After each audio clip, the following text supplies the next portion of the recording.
I just have there's a couple questions for Dr. Duma, Dr. Florez.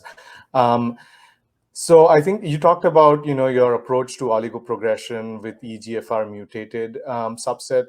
Is your approach different for other mutations?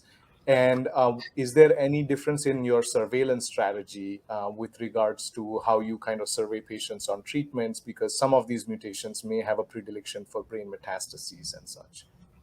So I think more than mutation specific, I'm very patient specific, because that's what like it really comes to. What are the symptoms of the progression? What is important to the patient's healthcare beliefs and values, well take into account. There are some diseases that we have better control. Like when I say diseases, it's subgroups of lung cancer. So I think it also comes to the fact that some mutations are more frequent than others. So we have more data about EGFR because the frequency of the mutation is higher compared to ALK. But I have used the oligoprogressive approach for patients with mutations and patients without mutations, because the hope is that we don't give up on treatments too soon and that we're able to control the disease and the current therapy. For surveillance, we know that some diseases are trophic.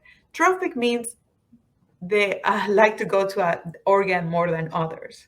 So for patients with ALK, ROS, one disease, I tend to have more active brain surveillance. And it's something I need to mention is a lot of my patients are younger women because that's sort of my area of research. So I take into account the consequences and the repercussions of, an undiagnosed brain lesion when I have a very young patient who has to take care of their two kids, who has a full-time job because otherwise they will lose insurance. So that's what I say patient characteristics, not only of the disease, but what defines their life, their socioeconomics, and their social determinants of health will also determine surveillance, right? So for diseases that are more trophic or prevalent, I have a very active surveillance.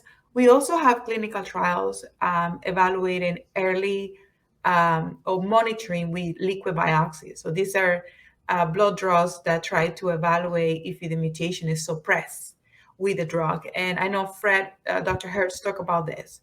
So we have several protocols in which these patients are going in the targeted therapy and they're getting regular biopsies by blood.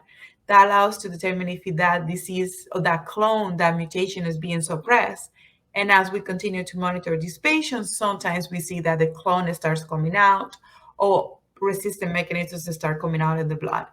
So that's a very long answer for a short question. So patient specific, disease specific, following the patient's belief. And I tend to treat all the diseases based on how they present.